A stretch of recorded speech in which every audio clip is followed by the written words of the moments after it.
কোরআন দিয়ে পরিবার সমাজ রাষ্ট্র পরিচালিত হোক।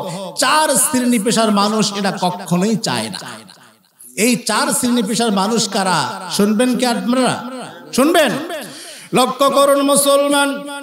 5 নম্বর সূরা 6 নম্বর পারা 12 নম্বর পৃষ্ঠার 5 নম্বর লাইন সূরা মাইদাতে 30 নম্বর আয়াতে উল্লেখ করা হয়েছে, ইন্নামা জাযাউল লাযীনা ইউহারিবুনাল্লাহা ওয়া রাসূলাহু ওয়া ইয়াসআউনা ফিল আরদি ফাসাদান আন ইউকাত্তালু আও ইউসাল্লাবু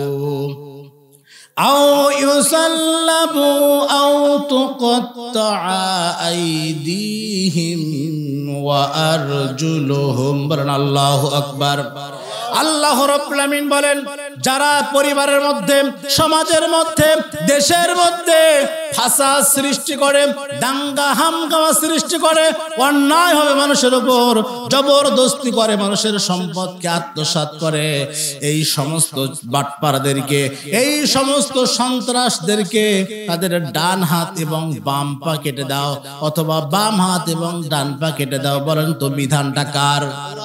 আজকে যদি কোরআনের এই বিধান অনুযায়ী বাংলাদেশের কেন্দ্রীয় মসজিদ বাইতুল মুকাররমের সামনে একজন সন্ত্রাসের ডান হাত অথবা বাম পা অথবা বাম হাত এবং ডান পা কেটে দেওয়া হতো, আর এটা যদি মিডিয়া বারবার প্রচার করত, তাহলে কি এই সমাজে কোনো ফাসাদ সৃষ্টিকারী থাকতো, কোনো সন্ত্রাস থাকতো, কোনো চাঁদাবাজি থাকতো, কোনো টেন্ডারবাজি থাকতো?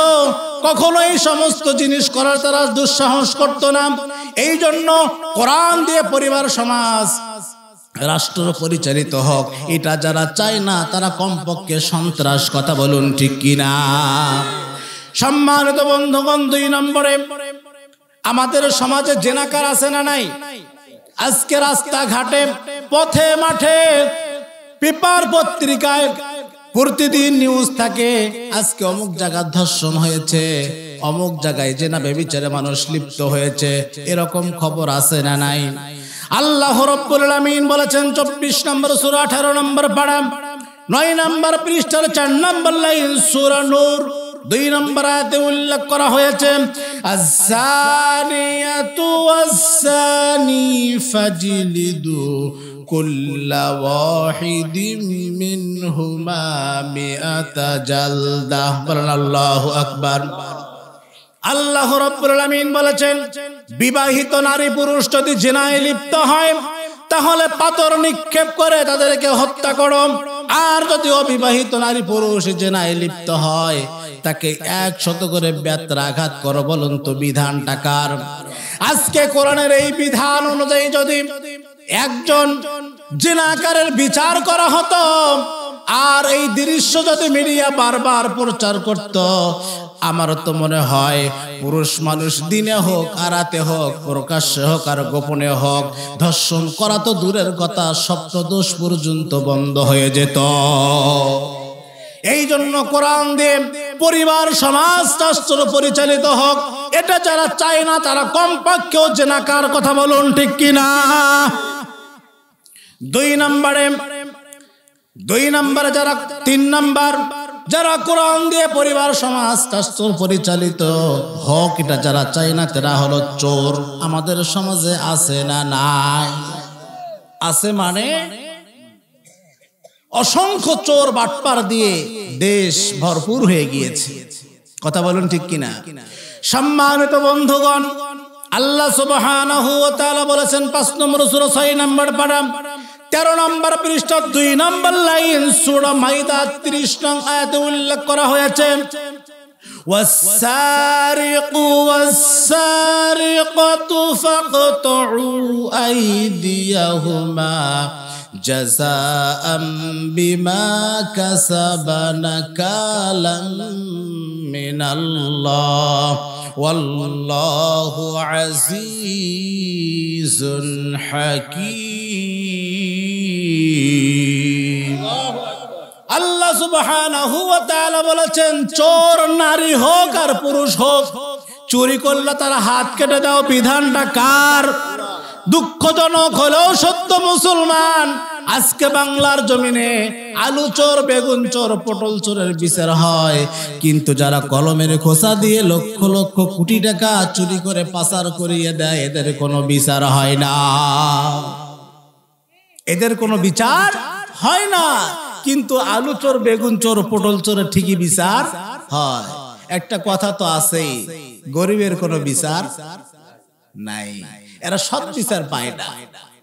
একজন গরিব মানুষ অভাবের তাড়নায় চুরি করেছে, এটা তাও ব্যাখ্যা বিশ্লেষণ করলে মেনে নেওয়া যায়, কিন্তু যারা হাজার হাজার কোটি টাকা এই কলমের খোসা দিয়ে চুরি করে বিদেশে পাচার করিয়ে দেয়, বলেন তো এই আলু চোর, বেগুন চোর চাইতে ওরা অপরাধী ছোট না বড়? এত টাকা কি দরকার? একজন মানুষ 1000 কোটি টাকা কি জীবনে খাইতে পারবে? তো 100 বছর বয়স হয় খেতে পারবে? পারবে না। কিন্তু হাজার হাজার কোটি টাকা কি দরকার? দরকার আছে?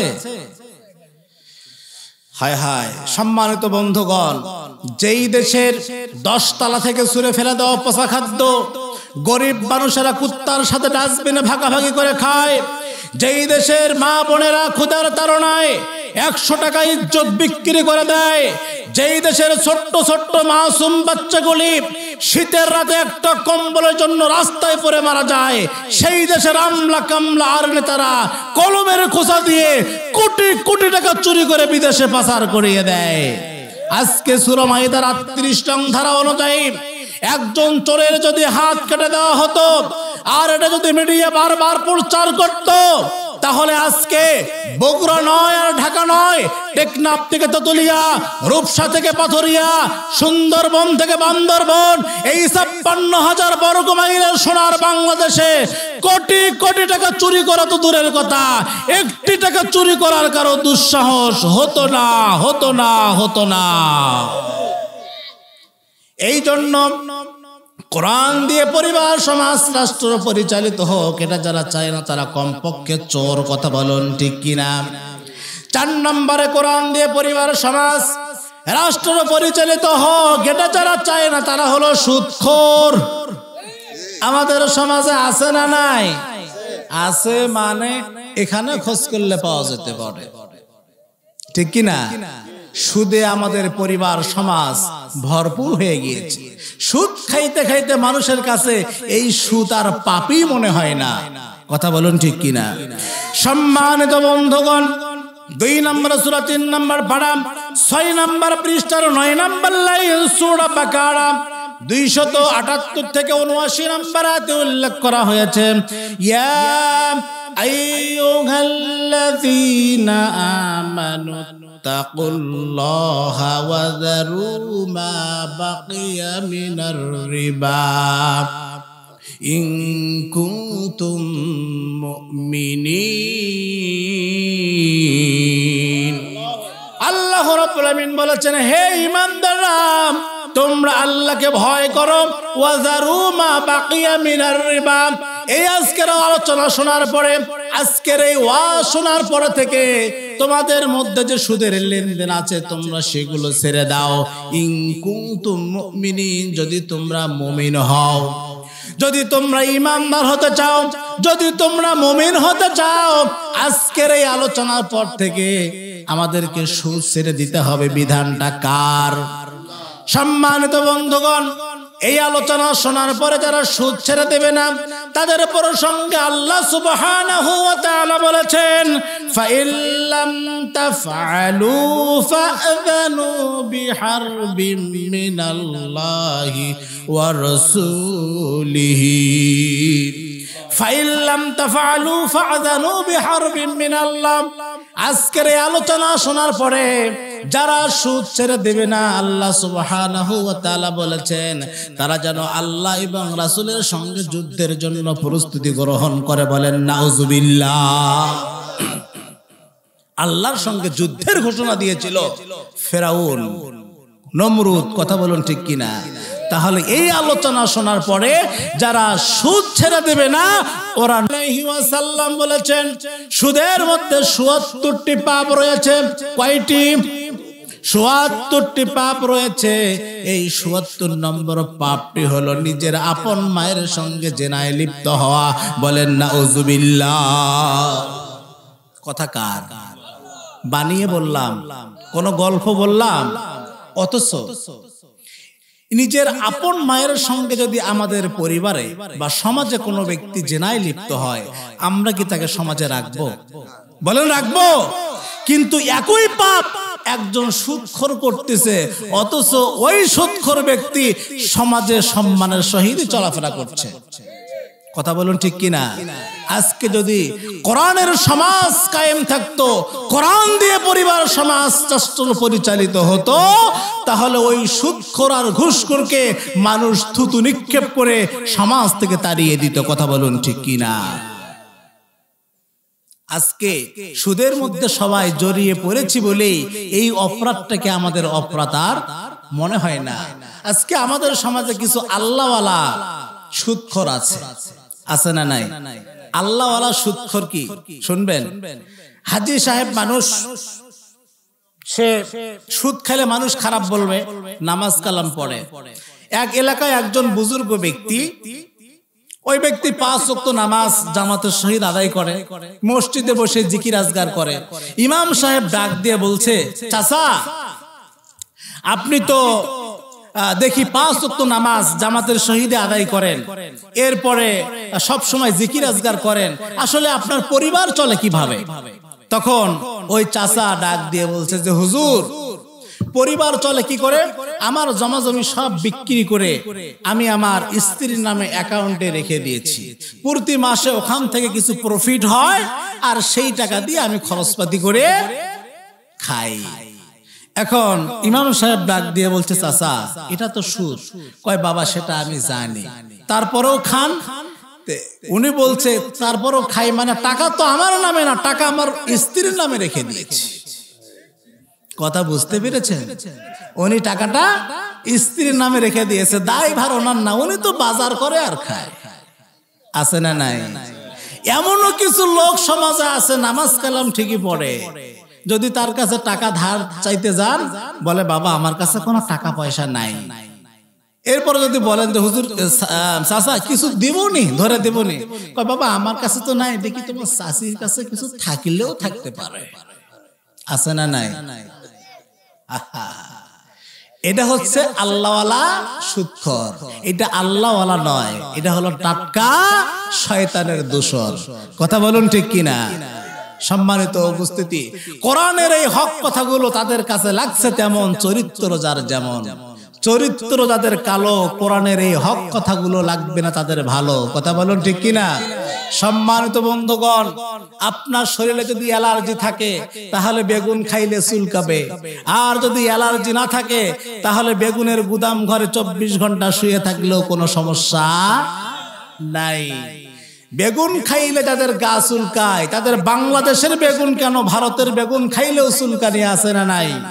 কোরআনের হক কথা যাদের সহ্য হয় না, বাংলাদেশের আলেম কেন আসমান থেকে আল্লাহর ফেরেশতা ডেকে নিয়ে এসে তাফসীর করলে তাদের একই ভাব সৃষ্টি হবে।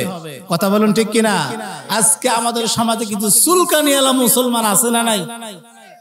যাদের শরীরে অ্যালার্জি আছে, এদের বেগুনের ভর্তা খাইলে চুলকায়, ভাজি খাইলে চুলকায়, ঝোল খাইলে চুলকায়, চুলকাইতে চুলকাইতে তাদের অবস্থা এক সময় এমন হয় বেগুন দেখলেই তাদের চুলকানি শুরু হয়ে যায়। কথা বলুন ঠিক কিনা? এই ধরনের চুলকানিওয়ালা মুসলমান নাই? সম্মানিত বন্ধুগণ, কোরআনের কথা মসজিদে শুনলে এদের চুলকায়, দাড়ি দেখলে চুলকায়, টুপি দেখলে চুলকায়, বোরকা দেখলে চুলকায়, রাষ্ট্র ধর্ম ইসলাম দেখলে এদের চুলকানি আছে না নাই? কারণ এরা রাষ্ট্র ধর্ম ইসলাম, এরা ধর্ম আর রাজনীতিকে আলাদা করতে চায়, এই জন্য রাষ্ট্র ধর্ম ইসলাম এরা সহ্য করতে পারে না। কথা বলুন ঠিক কিনা? সম্মানিত বন্ধুগণ, দুধকে মেডিকেল সায়েন্সের ভাষায় আদর্শ খাবার বলা হয়, কারণ দুধের ভিতরে সব ধরনের ভিটামিন আছে না নাই? কিন্তু একজন আমাশায় আক্রান্ত রোগী ডাক্তারের কাছে যায়, তখন ডাক্তার প্রেসক্রিপশনের মধ্যে লিখে দেয় তখন যে আমাশায় আক্রান্ত রোগীকে দুধ না খাওয়ানোই ভালো, কারণ আমাশায় আক্রান্ত রোগীকে দুধ খাওয়াইলে হিতে বিপরীত হবে, অর্থাৎ তার আমাশয় রোগ বেড়ে যাবে।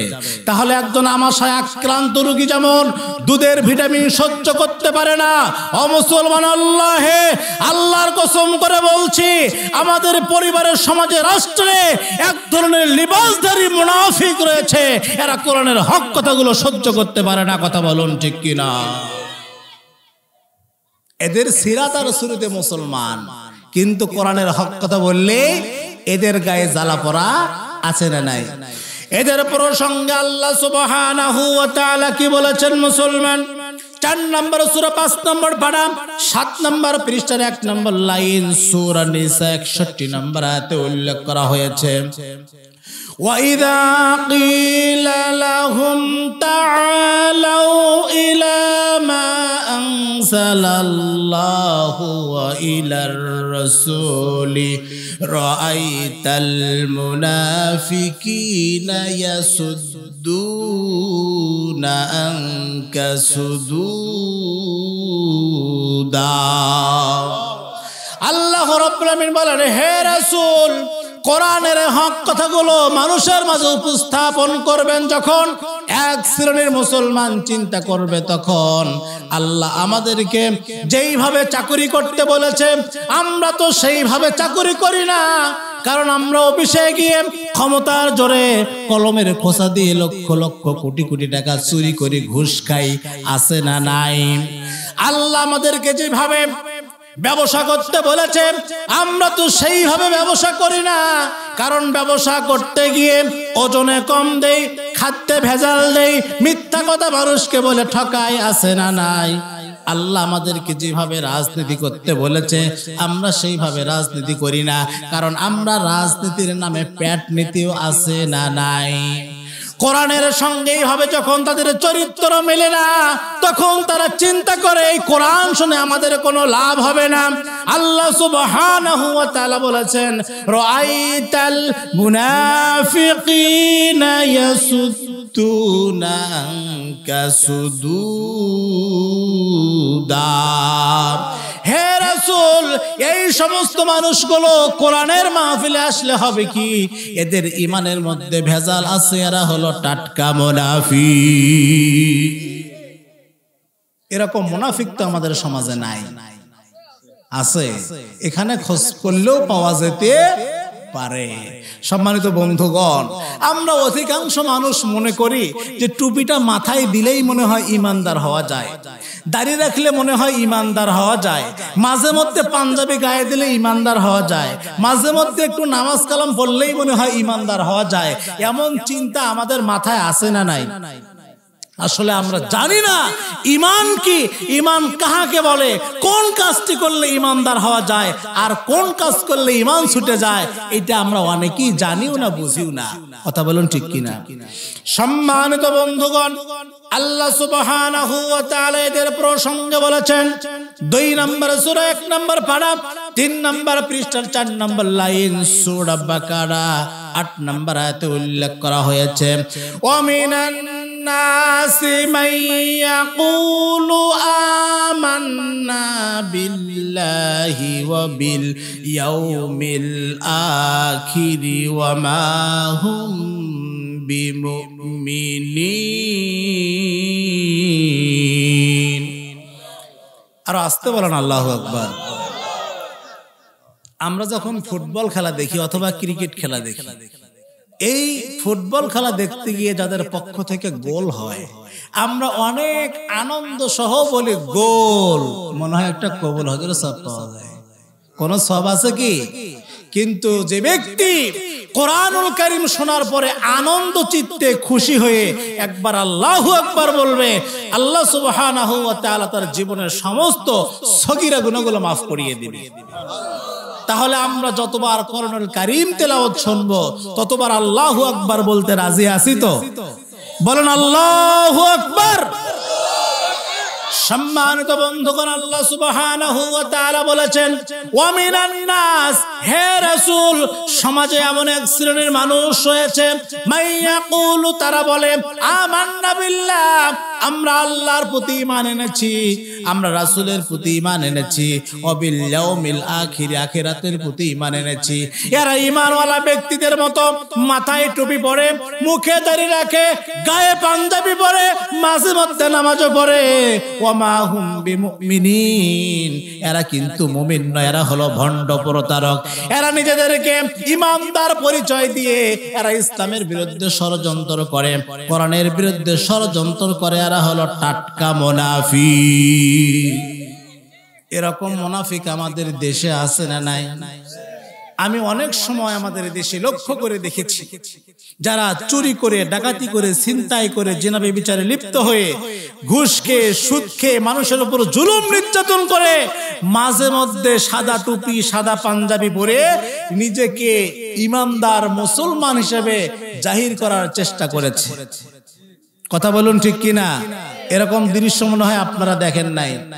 সম্মানিত বন্ধুগণ, যারা 28 অক্টোবরে দিবালোকে প্রকাশ্যভাবে মানুষকে রাস্তায় পিটিয়ে পিটিয়ে হত্যা করেছে, যারা 5ই মে শাপলা চত্বরে রাতের অন্ধকারে নির্বিচারে গুলি করে হাজার হাজার আলেম ওলামাকে হত্যা করেছে, যারা সেনা বিদ্রোহের সময় 74 জন সেনা কর্মকর্তাকে নির্বিচারে গুলি করে হত্যা করেছে, যারা বিগত 16টি বছরে বন্দুক যুদ্ধের নামে ক্রস ফায়ারে প্রায় 2000 মানুষকে হত্যা করেছে, যারা মানবতা বিরোধী মিথ্যা মামলা দিয়ে আলেম ওলামাদেরকে ফাঁসির রশিতে ঝুলিয়েছে, যারা 17ই জুলাই থেকে শুরু করে 5ই আগস্ট পর্যন্ত তরুণ যুবক কমলমতি ছাত্রদের উপর গণহত্যা চালিয়েছে। আল্লাহি, আল্লাহর কসম করে বলছি, মুসলমান, এরা যতই নামাজ, রোজা, হজ, যাকাত, দান, সাদাকা করুক না কেন, এরা কখনো ইমানদার হতে পারে না। এরা হলো টাটকা মুনাফিক। কথা বলুন ঠিক কিনা? কারণ একজন মুনাফিকের বৈশিষ্ট্য এমন হতে পারে না। কারণ মুনাফিক কথা বলে এক, কাজ করে আরেক, মুখে এক, অন্তরে এক, এর নাম হচ্ছে মুনাফিক। কথা বুঝতে পেরেছেন? ওরা প্রতিশ্রুতি দিয়েছিল 10 টাকা কেজি চাল খাওয়াবে, কিন্তু চাল খাওয়াইছে 50 থেকে 60 টাকায়। কথা বলুন ঠিক কিনা? ওরা প্রতিশ্রুতি দিয়েছিল ঘরে ঘরে চাকরি দিবে, কিন্তু ভিন্ন দলের, ভিন্ন মতের মানুষের চাকরি হয় নাই, চাকরি হয়েছে ওদের নিজেদের দলের। কথা বলুন ঠিক কিনা? ওরা প্রতিশ্রুতি দিয়েছিল, ওরা বলেছিল মদিনার সনদ দিয়ে রাষ্ট্র পরিচালনা করবে, কিন্তু মদিনার সনদ দিয়ে রাষ্ট্র পরিচালিত হয় নাই। ওরা ওদের বাবার স্বপ্ন আলেমদেরকে ফাঁসির রশিতে ঝুলিয়ে বাস্তবায়ন করেছে। কথা বলুন ঠিক কিনা? কারণ মুখে এক, অন্তরে এক, এর নাম হচ্ছে মুনাফিক। যেটা বলেছে সেটা করে নাই, যেটা করেছে সেটা বলে নাই। কথা বলুন ঠিক কিনা? এই সমস্ত মুনাফিকের শাস্তি কিয়ামতের দিন কেমন হবে জানার দরকার আছে না নাই? লক্ষ্য করুন মুসলমান, 4 নম্বর সূরা 5 নম্বর পারা 20 নম্বর পৃষ্ঠার 11 নম্বর লাইন সূরা নিসা 145 নম্বর আয়াতে উল্লেখ করা হয়েছে, ইন্নাল মুনাফিকিনা ফিত তারকিল আসফালি মিনান নারি ওয়ালান তাজিদা লাহুম নাসীরা। আল্লাহ রাব্বুল আলামিন বলেছেন, নিশ্চয়ই যারা মুনাফিক হবে, যারা মুখে একটা বলবে, অন্তরে আলাদা চিন্তা ভাবনা করবে, যারা ইসলামের বিরুদ্ধে ষড়যন্ত্র করবে, কোরআনের বিরুদ্ধে ষড়যন্ত্র করবে, আলেম ওলামাদের বিরুদ্ধে ষড়যন্ত্র করবে, কিয়ামতের দিন আমি আল্লাহ সুবহানাহু ওয়া তাআলা তাদেরকে জাহান্নামের সর্বনিম্ন স্তরে নিক্ষেপ করব। বলেন নাউযুবিল্লাহ। ওয়ালান তাজিদা লাহুম নাসীরা। এই জাহান্নামের আগুন থেকে শাস্তি পাওয়ার জন্য, এই জাহান্নামের আগুন থেকে বাঁচার জন্য, পরিত্রাণ পাওয়ার জন্য তারা কোনো সাহায্যকারী, সহযোগিতাকারী খুঁজে পাবে না। সম্মানিত উপস্থিতি, দুনিয়াতে কোন ব্যক্তি পরিচিত হোক আর অপরিচিত হোক, যদি বিপদগ্রস্ত হয়ে যায় কেউ না কেউ তার পাশে গিয়ে দাঁড়ায়। কথা বলুন ঠিক কিনা? আপনারা আমাকে চেনেন? চেনেন না, অধিকাংশ মানুষ চেনেন না।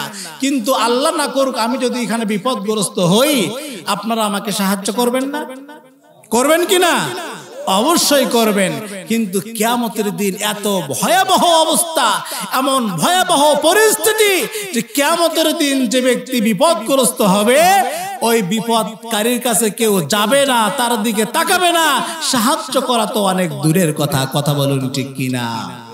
এটা হলো মুনাফিকদের পরিণতি। সম্মানিত উপস্থিতি, এই জন্য মুনাফিকি চরিত্র বাদ দিয়ে, মুনাফিকি নয়, আমরা আল্লাহর কাছে কোরআনের হেদায়েত চাই। কথা বলুন ঠিক কিনা? আমরা কোরআনের হেদায়েত চাই কিনা? এই হেদায়েত কি চাইলেই পাওয়া যাবে, না তার একটা সিস্টেম আছে? সিস্টেম আছে না নাই?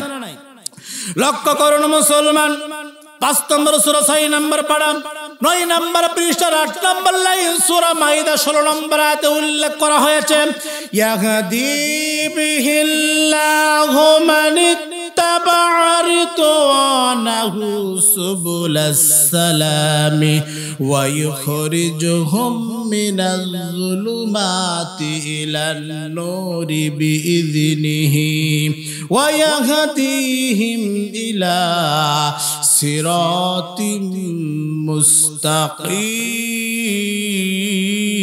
মুস্তাকিম। যারা আল্লাহ তাআলাকে সৃষ্টিকর্তা হিসেবে, আইনদাতা হিসেবে, বিধানদাতা হিসেবে তার সন্তুষ্টি কামনা করে, আল্লাহ সুবহানাহু ওয়া তাআলা তাদেরকে অন্ধকার থেকে আলোর পথে, অন্যায় থেকে ন্যায়ের পথে, হারাম থেকে হালালের পথে, শিরিক থেকে তাওহীদের পথে পরিচালিত করেন। এমন একজন ব্যক্তি বিশ্বের কিংবদন্তি ডাক্তার মুসলমান হলেন, যিনি হলেন ওপেন হার্ট সার্জারি। তিনি হলেন doctor William carry. Doctor William carry বলেছেন, আমি মুসলমানদের হার্ট পরীক্ষা করলাম, হিন্দুদের হার্ট পরীক্ষা করলাম, খ্রিস্টানদের হার্ট পরীক্ষা করলাম, কিন্তু মুসলমানদের হার্ট পরীক্ষা করে আমার যা মনে হয়েছে যেন প্রতিটা মুসলমানদের হার্টের উপর আল্লাহ কুট্টি খোদাই করে লেখা আছে। আরো আসতে বলেন সুবহানাল্লাহ। সম্মানিত বন্ধুগণ, আমরা এখান থেকে বুঝতে পারলাম আমাদের হার্টের সাথে আল্লাহর সম্পর্ক, আমাদের রক্তের সাথে আল্লাহর সম্পর্ক, আমাদের কলিজার সাথে আল্লাহর সম্পর্ক। এই সম্পর্ক নিয়ে মুসলমান কামানার গোলাবারুদের সামনে দাঁড়িয়ে বুলেটকে ফুল মনে করে ইসলাম বিদ্বেষী কাফের মুশরিকদের বিরুদ্ধে লড়াই করছে এবং কিয়ামত পর্যন্ত করতেই থাকবে। কথা বলুন ঠিক কিনা? আল্লাহর জমিনে আল্লাহর দ্বীনকে প্রতিষ্ঠা করার জন্য সাহাবায়ে কেরাম, তাবেঈন, খোলাফায়ে রাশিদিন, লক্ষ লক্ষ তাওহীদি মুসলিম জনতা জীবন দিয়েছে, রক্ত দিয়েছে। প্রয়োজন হলে আমরাও দিতে রাজি আছি না নাই? সম্মানিত বন্ধুগণ, এই জন্য আমি আপনাদেরকে বলতে চাই, শরীরের এক বিন্দু রক্ত থাকতে এই দেশের ইসলাম, এই দেশের মুসলমান, এই দেশের স্বাধীনতা, এই দেশের সার্বভৌমত্বকে রক্ষা করার জন্য কারা কারা রাজি আছেন? দুহাত উঁচু করে আল্লাহকে দেখান।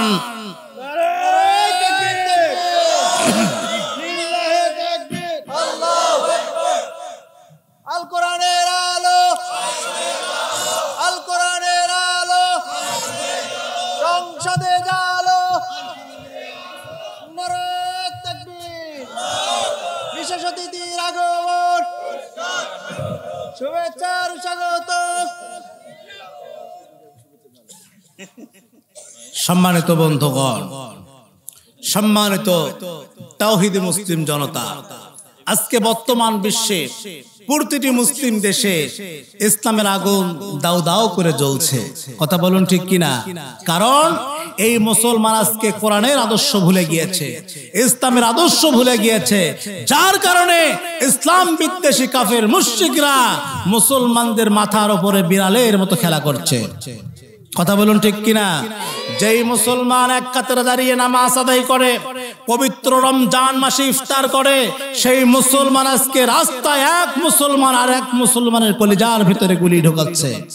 আমি আল্লাহর শপথ করে বলতে পারি, মুসলমান আজকে যদি আমরা আল্লাহকে আল্লাহ হিসেবে মেনে নিয়ে, রাসূলকে জীবন আদর্শ হিসেবে, ইসলামকে সংবিধান হিসেবে মেনে নেই, ওয়াল্লাহি আল্লাহর কসম, আল্লাহর জমিনে শান্তি প্রতিষ্ঠা হতে 1 সেকেন্ড দেরি হবে না। কথা বলুন ঠিক কিনা? কারণ সমাধান আমাদেরকে নিতে হবে এই কোরআন থেকে। আমরা যদি শান্তি পেতে চাই, মুক্তি পেতে চাই, এই সমাজ থেকে আমরা দুর্নীতি মুক্ত করতে চাই, এই কোরআন থেকে সমাধান নেওয়ার দরকার আছে না নাই? সমাধান চাও যদি জীবনে মরণে, ফিরে যাও খুঁজে নাও চোখ রাখো কোরআনে। সমাধান চাও যদি জীবনে মরণে, ফিরে যাও খুঁজে নাও চোখ রাখো কোরআনে। সমাধান এ বাণী সকলের নয়, শুধু মুমিনের, যারাই চলবে মেনে ফল পাবে কোরআনের। ঠিক কিনা? এ বাণী সকলের নয়, শুধু মুমিনের, যারাই চলবে মেনে ফল পাবে কোরআনের। ঘরে বলো কি রাষ্ট্রে বলো, অশান্তি দূর করে শান্তি আনে। সমাধান চাও যদি জীবনে মরণে, ফিরে যাও খুঁজে নাও চোখ রাখো কোরআনে। সমাধান বলেন মারহাবা। সম্মানিত বন্ধুগণ, একজনের বাড়িতে লাগছে আগুন। এই ব্যক্তি চিৎকার করে বলছে, আমার বাড়িতে লাগছে আগুন, তোমরা কি সবাই বসে রবে? আর থাকলেও কি আল্লাহ সবে? সুতরাং তোমাদের যার যা আছে তোমরা তাই নিয়ে ঝাঁপিয়ে পড়ো, আগে আমার বাড়ির আগুন নিভাতে হবে। এখন এক বুড়ি মাথায় নিয়ে খড়ি হেঁটে হেঁটে যাচ্ছিল বাড়ি। বুড়ি এই আওয়াজ শোনার সঙ্গে সঙ্গে আর করলো না দেরি, আগুন নিভানোর জন্য মাথার খড়ি ঢেলে দিল তাড়াতাড়ি। আগুন মনে হয় নিয়ন্ত্রণে আসলো। এখন এক ব্যক্তি নতুন জামাইয়ের জন্য লেপ্তসুখ নিয়ে যাচ্ছিল বাড়ি। সে চিন্তা করলো, বুড়ি যদি তার সারাদিনের পরিশ্রমের খড়ি দিতে পারে, আমার সামান্য লেপ্তসুখ দিতে সমস্যা কোথায়? এটা না হয় জামাইকে পরেও দেওয়া যাবে, আগে আমার মুসলিম ভাইয়ের বাড়ির আগুন নিভাতে হবে। সে আর করলো না দেরি, আগুন নিভানোর জন্য লেপ্তসুখ ঢেলে দিল তাড়াতাড়ি। আগুন মনে হয় নিভে গেছে। এখন এক মুদি দোকানদার 5 লিটার কেরোসিনের তেল নিয়ে যাচ্ছিল বাড়ি। সে চিন্তা করলো, বুড়ি যদি তার সারাদিনের পরিশ্রমের খড়ি দিতে পারে, আর ওই ব্যক্তি যদি নতুন জামাইয়ের লেপ্তসুখ দিতে পারে, আমার 5 লিটার কেরোসিনের তেল দিতে সমস্যা কোথায়? ব্যবসা না হয় পরে হবে, আগে আমার মুসলিম ভাইয়ের বাড়ির আগুন নিভাতে হবে। সে আর করলো না দেরি, আগুন নিভানোর জন্য 5 লিটার কেরোসিনের তেল ঢেলে দিল তাড়াতাড়ি। আগুন মনে হয় নিভে গেছে। সম্মানিত বন্ধুগণ, আগুন নিভানোর জন্য খড়ি দিলে, লেপ্তসুখ দিলে, কেরোসিনের তেল দিলে আগুন যেমন নিভে না, বরং আগুনের লেলিহান শিকার দাও দাও করে জ্বলে পুড়ে ছারখার করে দেয়। কথা বলুন ঠিক কিনা? আল্লাহ সুবহানাহু ওয়া তাআলা বলেছেন, ইন্না আনজালনা ইলাইকাল কিতাবা বিল হাক্কি লিতাহকুমা বাইনান নাস বিমা আরাকাল্লাহ। এই পবিত্র কোরআন আল্লাহ সুবহানাহু ওয়া তাআলা পৃথিবীর ভূখণ্ডে নাজিল করেছেন মানুষকে অন্ধকার থেকে আলোর পথে নিয়ে আসার জন্য, অন্যায় থেকে ন্যায়ের পথে নিয়ে আসার জন্য, হারাম থেকে হালালের পথে নিয়ে আসার জন্য।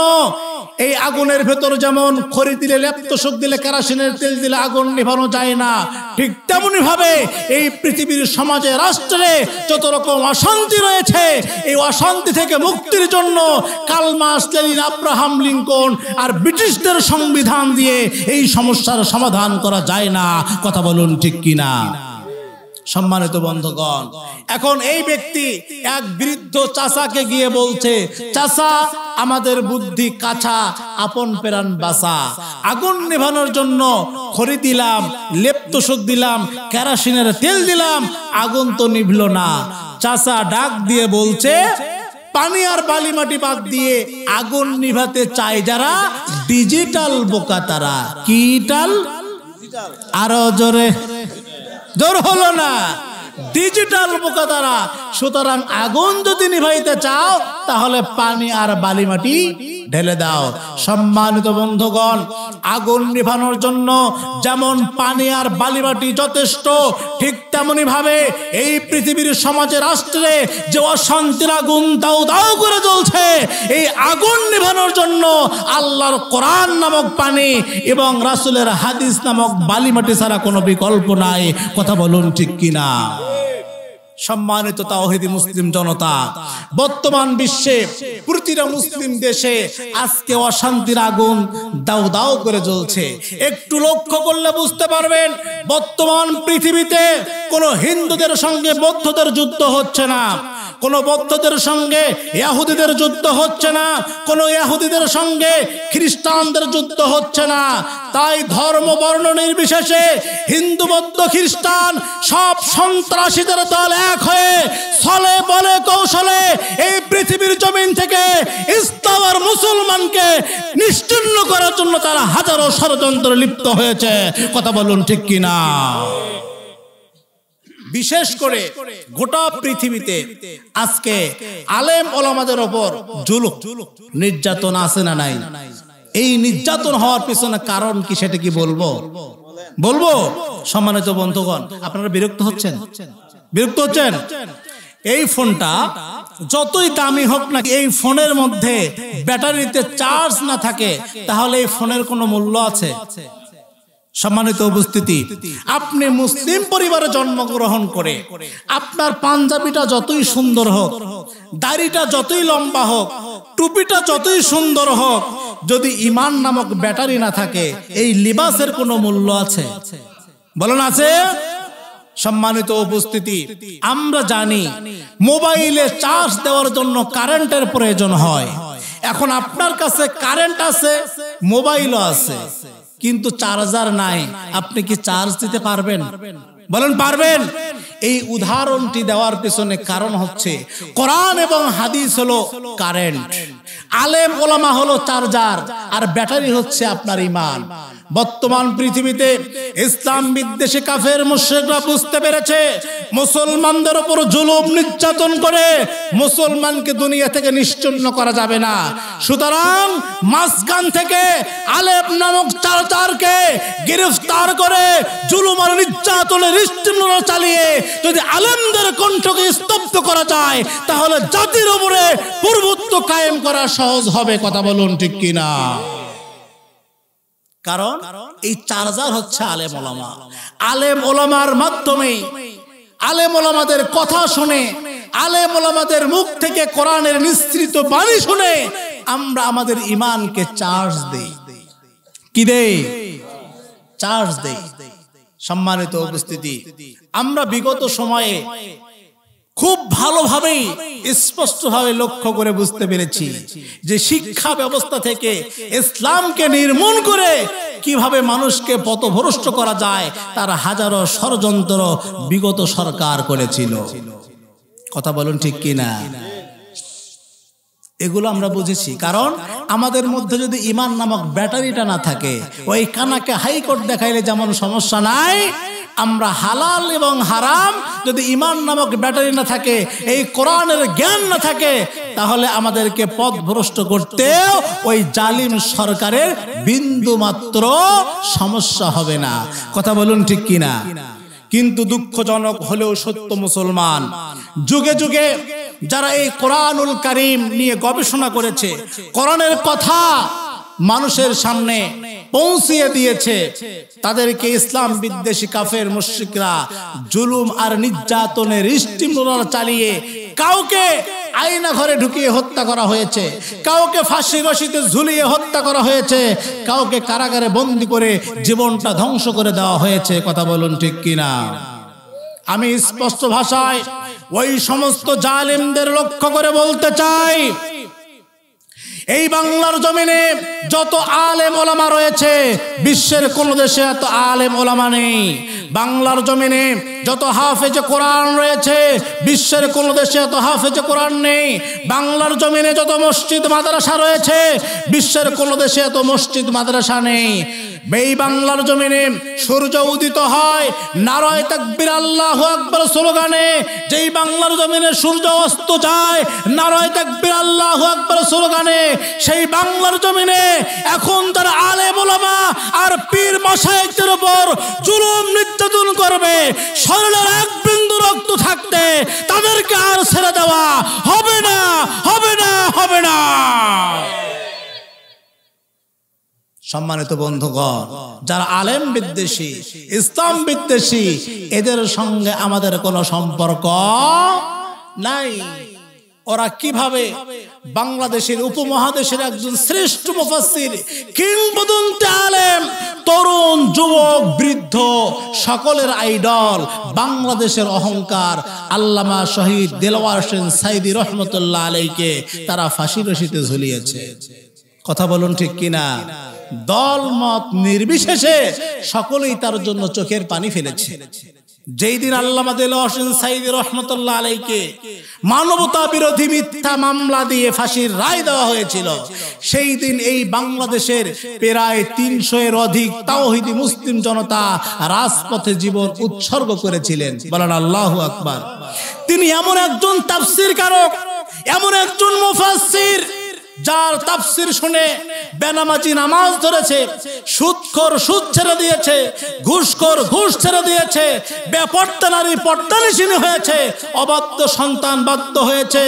এমন কিংবদন্তি আলেমকে যারা চোর ডাকাত সন্ত্রাস টেন্ডার বা চাঁদাবাজ ধর্ষণকারী মানবতা বিরোধী মিথ্যা মামলা দিয়ে 13টি বছর কারাগারে আবদ্ধ করে জুলুম আর নির্যাতনের স্টিমরোল চালিয়ে চিকিৎসার নামে হাসপাতালের বিষ প্রয়োগ করে হত্যা করেছে, আমরা তাদের সুষ্ঠু তদন্তের মাধ্যমে সর্বোচ্চ শাস্তি ফাঁসি চাই। কারা কারা আমার সঙ্গে একমত আছেন দুহাত উঁচু করে দেখায়। নারায়ে তাকবীর আল্লাহু আকবার স্লোগান হবে না, হবে না। সম্মানিত উপস্থিতি, ইমানের চার্জ এখনো হয় নাই, মনে হয় ব্যাটারি এখনো ডাউন আছে, ডাউন আছে। সম্মানিত উপস্থিতি, আমি যখন ইন্ডিয়াতে প্রোগ্রাম করতে যাই তখন আমি এক মুসলিম ভাইকে বলেছিলাম যে ভাই, আপনারা তো এই দেশের সংখ্যা লঘু আর হিন্দুরা তো সংখ্যা গরিষ্ঠ, আপনাদের সঙ্গে যখন হিন্দুদের কোনো ঝগড়া লাগে, মারামারি লাগে, তখন অবস্থাটা কেমন হয়? তখন ওই মুসলিম ভাই আমাকে বলেছিল, হুজুর, আমি আমার এক হিন্দু ভাইকে বলেছিলাম, এক বন্ধুকে, যে বন্ধু, আমরা সংখ্যায় কম, কিন্তু রাস্তায় নামে যখন নারায়ে তাকবীর আল্লাহু আকবার স্লোগান দেই তখন তোমরা রাস্তায় থেকে পালাও কেন?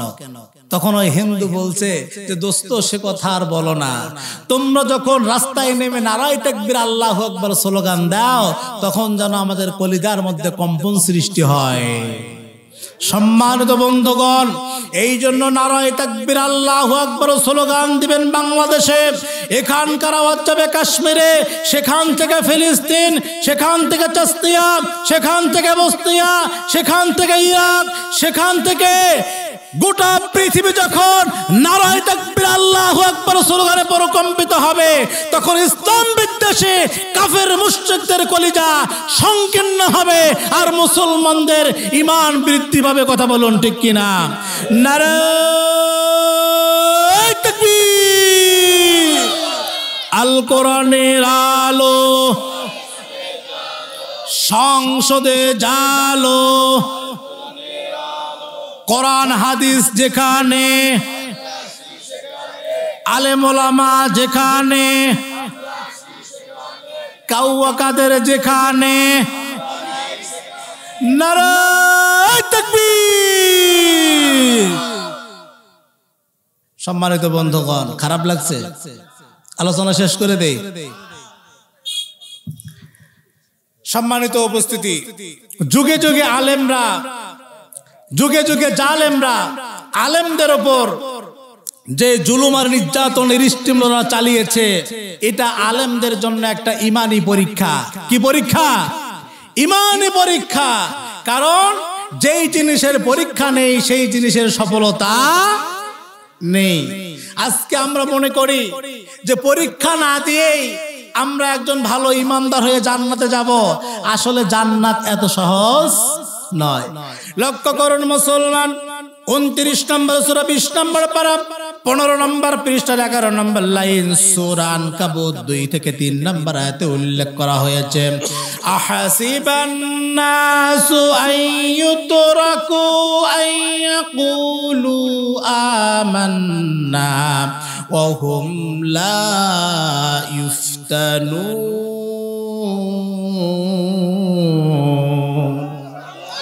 আল্লাহ রাব্বুল আলামিন বলেছেন, হে গোলাম, তোমরা কি মনে করেছো আমি ঈমানদার, আমি মুসলমান, এই কথা বললেই তোমাদেরকে ছেড়ে দেওয়া হবে, তোমরা জান্নাতে প্রবেশ করবে? লা ইফতাহুন, অথচ আমি তোমাদেরকে পরীক্ষা করব না, এমনটা কিন্তু নয়। ওয়ালাকাদ ফাতান্নাল্লাযীনা মিন ক্বাবলিহিম ফালা ইয়ালামান্নাল্লাহুল্লাযীনা সাদাকু ওয়া লা ইয়ালামান্নাল কাযিবিন। কারণ ঈমানের দাবিতে কারা সত্যবাদী আর কারা মিথ্যাবাদী আমি আল্লাহ সুবহানাহু ওয়া তাআলা অবশ্যই সেটাকে পরীক্ষা করে নিব। কারণ আপনি যদি ভালো ঈমানদার হতে চান, পরীক্ষা দেওয়া দরকার আছে না নাই? লক্ষ্য করুন মুসলমান, 2 নম্বর সূরা 2 নম্বর পারা 2 নম্বর পৃষ্ঠা 13 নম্বর লাইন সূরা বাকারা 155 নম্বর আয়াতে উল্লেখ করা হয়েছে, ওয়ালা নাবলুওয়ান্নাকুম বিশাইইম মিনাল খাউফি ওয়াল জুই ওয়া নাকসিম মিনাল আমওয়ালি ওয়াল আনফুসি ওয়াস সামারাত ওয়া বাশশিরিস সাবিরিন। আল্লাহ সুবহানাহু ওয়া তাআলা বলেছেন, হে গোলাম, তোমরা যারা নিজেকে ঈমানদার পরিচয় দেবে, তখন ইসলাম বিদ্বেষী কাফের মুশরিকরা তোমাদের উপর জুলুম আর নির্যাতনের স্টিমলা চালাবে। আর এই নির্যাতনের মাধ্যমে, এই জুলুমের মাধ্যমে আমি আল্লাহ সুবহানাহু ওয়া তাআলা তোমাদের ঈমানকে পরীক্ষা করব।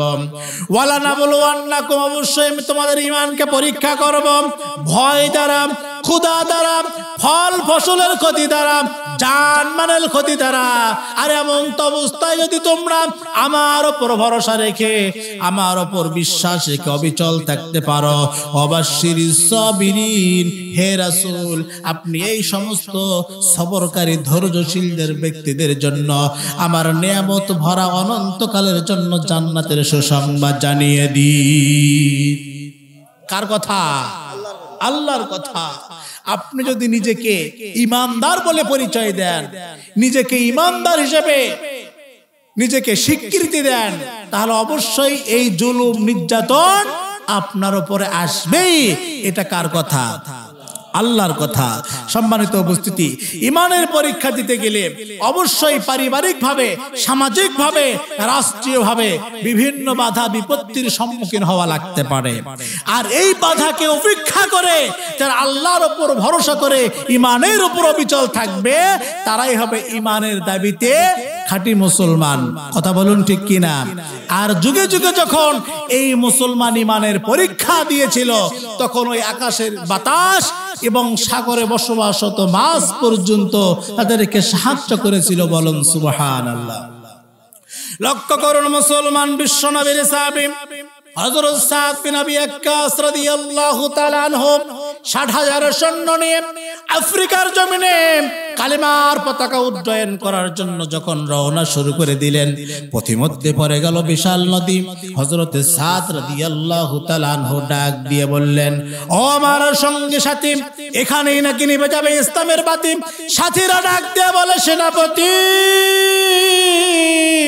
আমরা মুসলিম জাতি, কোনো বাধা থামাতে পারে না আমাদের গতি। যেখানে সামনে দেখলেন বিশাল নদী, সশস্ত্র ভয় হয় যদি, সঙ্গে আছে আমাদের ঈমানের গতি, যার পদতলে পিষ্ট হয়ে যাবে গোলা বারুদের কামান। ওরা তো সামান্য কাফের বেঈমান। রওনা করলেন শুরু, আল্লাহকে মানলেন গুরু, লিল্লাহে তাকবীর বলে ঝাঁপিয়ে পড়লেন সমুদ্রের কিনারে। মাছ তার মুখ দিয়ে পার করে দিলেন ওপারে। যখন এই সংবাদ পৌঁছে গেল আফ্রিকায়, সে দেশের সরকার পড়ে গেল বড় বেকায়দায়। ডাক দিয়ে বলে, ও আমার দেশের মানুষ, হইয়া না তোমরা বেহুশ। ওই দেখা যায় আফ্রিকার জঙ্গল, হতে দেবে না মুসলমানদের মঙ্গল, থামিয়ে যাবে ওদের ইসলাম নামের নাঙ্গল। বলেন নাউজুবিল্লাহ। এটা ইসলাম বিদ্বেষী কাফের মুশরিকদের একটা ধারণা যে মুসলমানদেরকে একটু বেকায়দায় ফেলাইলেই মনে হয় তারা ইসলাম থেকে বিচ্ছিন্ন হয়ে যাবে। কথা বলুন ঠিক কিনা? বিগত সরকার মনে করেছিল যে আমার মেম্বার, আমার চেয়ারম্যান, আমার এমপি, আমার মন্ত্রী, আমার সেনাবাহিনী, আমার র্যাব, আমার চিতা, আমার কোবরা, সব বাহিনী আমার। এরপরে আমার ছাত্রলীগ, আমার যুবলীগ, আমার কৃষক লীগ, আমার শ্রমিক লীগ, সব তো আমার জনগণ। আমাকে ক্ষমতায় থেকে কে নামাবে? সুতরাং ওরাই যতই মিছিল আর মিটিং করুক, ওরা আমাকে ক্ষমতা থেকে নামাইতে পারবে না। 2-4টা মামলা হামলা দিলেই মনে হয় ওরা ফিনিশ হয়ে যাবে। এরকম চিন্তা ভাবনা বিগত সরকারের ছিল কিনা? সম্মানিত উপস্থিতি, কিন্তু আল্লাহর হুকুম যখন এসে গেছে তখন ছোট ছোট যারা 2 বছর 3 বছর তাদেরকে আমরা রাজপথে আন্দোলন করতে দেখেছি। তরুণ যুবকদের আন্দোলনের কারণে বিগত সরকার এত ক্ষমতাশালী হওয়ার পরেও এই দেশ ছেড়ে পালাইতে বাধ্য হয়েছে। কথা বলুন ঠিক কিনা? কারণ আল্লাহর সিদ্ধান্তের উপরে কারো কোনো সিদ্ধান্ত চলে না, আল্লাহর ক্ষমতার উপরে কারো কোনো ক্ষমতা চলে না। আল্লাহ মানুষকে যত রকম ষড়যন্ত্র আছে এগুলো নিশ্চিহ্ন করতে বিন্দুমাত্র সময় লাগে না। কথা বলুন ঠিক কিনা? সম্মানিত বন্ধুগণ, যখন বিশ্বনবীর সাহাবী হযরত সাদ বিন আবি ওয়াক্কাস রাদিয়াল্লাহু তাআলা আনহু ৬০,০০০ সৈন্য নিয়ে আফ্রিকার জমিনে কালেমার পতাকা উড্ডয়ন করার জন্য রওনা দিলেন, সেখানে গিয়ে একটা মঞ্চ তৈরি করলেন। এই মঞ্চের মধ্যে দাঁড়িয়ে বললেন, হে আফ্রিকার জঙ্গলের হিংস্র প্রাণীরা, আমরা বিশ্বনবীর সাহাবী মদিনাতুল মুনাওয়ারা থেকে একটা কর্মসূচি হাতে নিয়ে আমরা এখানে এসেছি। এই কর্মসূচি আমাদের পিতারা দেয় নাই, এই কর্মসূচি আমাদের মাতারা দেয় নাই, এই কর্মসূচি আমাদের পিতারা দেয় নাই। এই কর্মসূচি দিয়েছেন তিনি, গোটা জগৎ সৃষ্টি করেছেন যিনি। কথা বলুন ঠিক কিনা? সংখ্যায় তারা অনেক বেশি। আফ্রিকার জঙ্গলি মানুষেরা তারা বিভিন্নভাবে ষড়যন্ত্র করতে লাগলো। সাদ বিন আবি ওয়াক্কাসের সৈন্যদেরকে মোকাবেলা করার জন্য বিভিন্নভাবে প্রস্তুতি গ্রহণ করলো। আল্লাহ সুবহানাহু ওয়া তাআলা বলেছেন 8 নম্বর সূরা 9 নম্বর পারা 19 নম্বর পৃষ্ঠার 8 নম্বর লাইন সূরা আনফাল 30 নম্বর আয়াতে উল্লেখ করা হয়েছে, ওয়া ইয ইয়ামকুরু বিকাল্লাযীনা কাফারু লিয়ুসবিতুকা আও ইয়াকতুলুকা ওয়া ইউখরিজুকা ওয়া ইয়ামকুরুনা ওয়া ইয়ামকুরুল্লাহ ওয়াল্লাহু খায়রুল মাকিরিন। আল্লাহ সুবহানাহু ওয়া তাআলা বলেছেন, হে রাসূল, ইসলাম বিদ্বেষী কাফের মুশরিকরা তোমাকে হত্যা করার জন্য, বন্দী করার জন্য, নির্বাসিত করার জন্য যেই ষড়যন্ত্র করে, আমি আল্লাহ সুবহানাহু ওয়া তাআলা তার বিরুদ্ধে কৌশল অবলম্বন করি। সুতরাং তুমি যদি আজকে আমার উপর ভরসা রেখে ইমানের উপর অবিচল থাকতে পারো, তাহলে ইসলাম বিদ্বেষী কাফের মুশরিকরা তোমাদের বিন্দু মাত্র ক্ষতি করতে পারবে না। কারণ মুসলমানদের সঙ্গে যিনি আছে, চিৎকার দিয়ে বলুন তো তিনি কে? আজকে গোটা পৃথিবীতে মুসলমানদের উপর যে জুলুম আর নির্যাতনের স্টিমরা চালানো হচ্ছে, অন্য কোন ধর্মের বর্ণের মানুষের উপর যদি আর 4 ভাগের 1 ভাগ পরিমাণ জুলুম আর নির্যাতন করা হতো, আমার তো মনে হয় এই পৃথিবীর জমিন থেকে তাদের অস্তিত্ব বিলীন হয়ে যেত। কথা বলুন ঠিক কিনা? কিন্তু মুসলমানদের উপরে যতই জুলুম আর নির্যাতনের স্টিমরা চালানো হচ্ছে, ততই দিন দিন মুসলমানের সংখ্যা বাড়ছে না কমছে? অবশ্যই বেড়ে যাচ্ছে। কারণ এটা আল্লাহর পক্ষ থেকে সাহায্য। কথা বলুন ঠিক কিনা?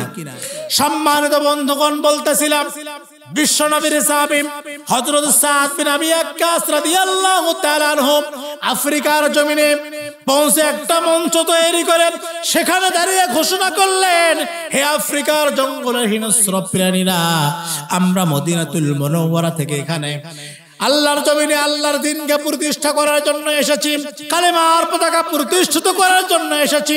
তোমরা যদি চাও এখানে কালেমার পতাকা প্রতিষ্ঠিত হোক, তাহলে জঙ্গল ছেড়ে আমাদের নিরাপত্তার জন্য তোমরা অন্যত্রে চলে যাও। আর যদি বলো আমরা জঙ্গল ছেড়ে অন্যত্র চলে যাব না আর কালেমার পতাকা এখানে প্রতিষ্ঠিত করা হবে না, তাহলে আমি সাদ ঘোষণা করলাম, আগে তোমাদের বিরুদ্ধে যুদ্ধ হবে, তারপর আফ্রিকার জঙ্গলি মানুষের বিরুদ্ধে যুদ্ধ হবে। আফ্রিকার জঙ্গলি মানুষেরা চিন্তা করলো, পাগলেরা বলে কি মানুষের কথাও নাকি জন্তু জানোয়ার বোঝে। একটু বড় লক্ষ্য করে দেখা গেল বাঘের কাতারে বাঘ, সিংহের কাতারে সিংহ, আর সাপের কাতারে সাপ।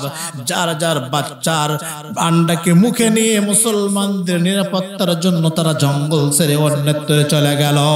বলেন সুবহানাল্লাহ। এটা সাহায্য কার? যেই আল্লাহ সুবহানাহু ওয়া তাআলা বদরের প্রান্তরে মুসলমানদেরকে সাহায্য করে বিজয় দিয়েছিলেন, সেই আল্লাহ এখনো আছে না নাই? আমরাও যদি এখনো ইসলামের পক্ষে, কোরআনের পক্ষে, আল্লাহর জমিনে আল্লাহর দ্বীনকে প্রতিষ্ঠা করার জন্য সংগ্রাম করি, লড়াই করি, ওই আল্লাহর পক্ষ থেকে আমাদেরকে বিজয় দিবেন, এত কোনো সন্দেহ নাই।